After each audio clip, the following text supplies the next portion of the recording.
Hey guys, what's up? Welcome back here to today's episode of Intuitive Angling. And man, I really appreciate you guys coming by the channel, spending some time with me on the video. I always appreciate that. And guys, today we're going to be talking about Junebug colored lures here. This is one of my favorite colors of soft plastic lures. They've been forever, for decades I've been using them. And there are certain situations where a Junebug lure will outproduce any other color that you can use. So what we're going to do in the video today is I'm going to lay out the exact set of scenarios and the exact set of conditions where Junebug will outproduce any other color of soft plastic in today's video. Also, guys, just a couple quick housekeeping tips. Wanted to give everybody, or extend an invitation to everybody to please to subscribe here to Intuitive Angling.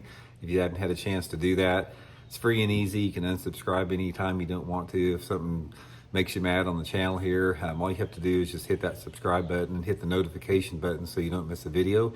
And also, a big thank you to everybody out there that's been supporting Intuitive Angling by using my Tackle Warehouse link I put in every description to buy your lures. If you guys want to pick up some Junebug lures, I got that Tackle Warehouse link in there. You can use that. It's a really good way to help out. A big thank you from me and my family if you've been doing that. Okay guys, a Junebug lure has been around for freaking forever. Now if you're not familiar with it, if you're sort of new, this is Junebug, and Junebug is purple with green flake in it. That's the primary color of a Junebug, purple with green flake. And it has been a staple in plastic worm fishing for, probably close to 40 years. Now, originally, I like to give a little bit of a history on colors and baits and stuff. Originally, Junebug was relegated to Florida. It's like, ever since I started fishing Florida, my first tournament I ever fished in Florida was in the mid-1980s.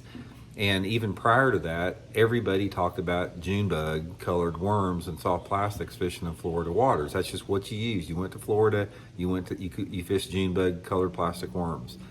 And they didn't really catch on, or they weren't really popular in different parts of the country until they started being available in different profiles and different types of soft plastics. Because, like, for example, in Florida, the only thing they used in Florida forever were these ribbon-tailed, like the old culprit worm. This is a zoom here, but it was a ribbon-tailed worm in Junebug. And back then, we didn't have things like the zoom brush hog or anything like that. But now, you can get a Junebug color in about any profile. You can get them in creature baits, you can get them in swim baits, you can get them in tubes, you can get them in, brush hogs, plastic worms, straight-tailed worms. They come in about every type of soft plastic out there. So the fact that there's more options available as far as lure categories, that even opens it up even more. So here's what you want to look for when you're talking about Junebug. There's two different scenarios that I have found Junebug to be highly productive based upon what part of the country you're in. Now, the old adage that Junebug works good in Florida is there for a reason, because it is the top color in Florida. And what you will find is any body of water that you have a lot of grass in it. Junebug is a really good color around any type of aquatic vegetation. I don't care if it's submergent or emergent vegetation. It can be hydrilla, milfoil, reeds, cattails, lily pads, whatever vegetation you have in the lake. And there's something about the water tint that is created by vegetation, because most of the time, if you've got a lake that has a lot of vegetation, there tends to be some type of a tannic acid color to it, specifically if it's more south. Now, some of the areas up there, have more of a green, but there's something about that watercolor with the presence of vegetation that makes a Junebug color work really good under about any conditions. So it could be, any sky conditions. It can be tannic water that is clear tannic, or it can be tannic water that has a little bit of stain to it. But one of the things you'll notice about fishing a Junebug color in the cleaner tannic water, like for example, Lake Toho in Florida, is that green flash on that Junebug looks really good in that dark black tannic water. It's just something that really triggers the fish, and for whatever reason. That's one of the mysteries in fishing about how bass react to different colors. That's one scenario, and that's the one that I use the fewest. Now, the color that I use for Junebug around the rest of the country, it's a lot more diverse with that, and it has to do everything with water clarity.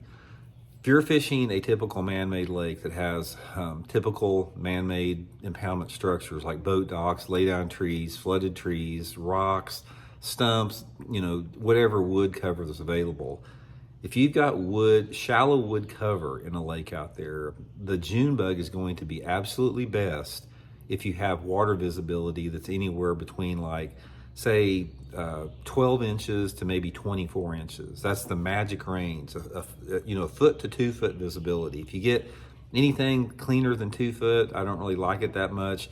If you get anything less than 12 inches of visibility, I usually go darker, like with a black or something like that.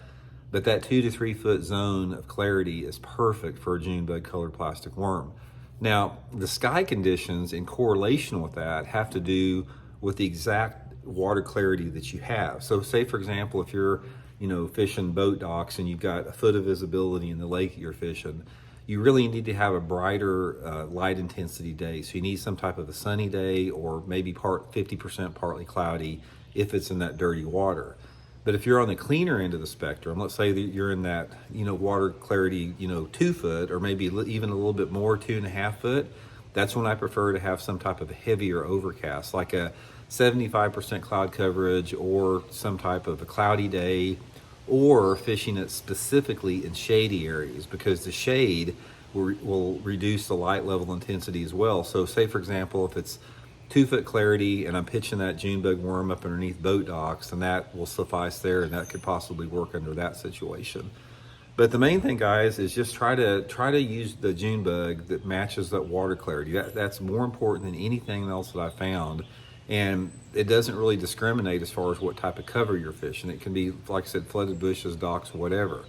Now, the other scenario that it works in, Junebug is probably one of the most popular colors for guys fishing offshore structure in the summer months, where they're fishing the big worms like this, a Junebug and a red bug.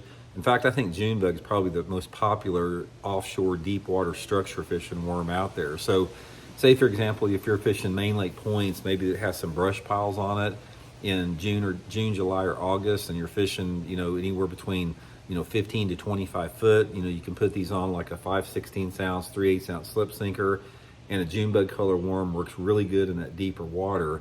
Again, if you've got that water clarity, that is sort of in that, a little bit cleaner for the deeper. So if it's like, if you're fishing 15 to 20 foot of water, I like that water visibility between, say, 2.5 to 4 foot with the Junebug worm under that scenario. But if you gave me one scenario where I've caught more fish than anything on a Junebug, say, Randy, what is the perfect scenario for fishing a Junebug worm or Junebug creature bait?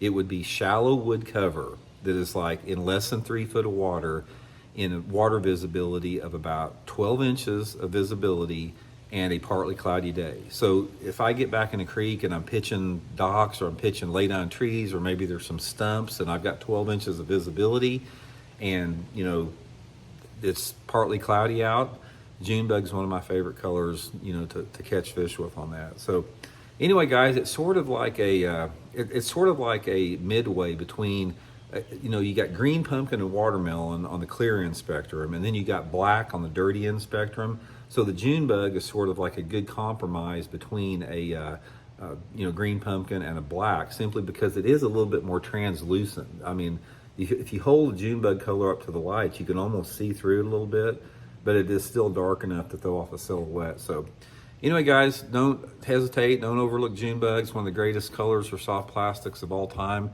We'll get you a lot of bites. So hope it helps out. We'll see y'all.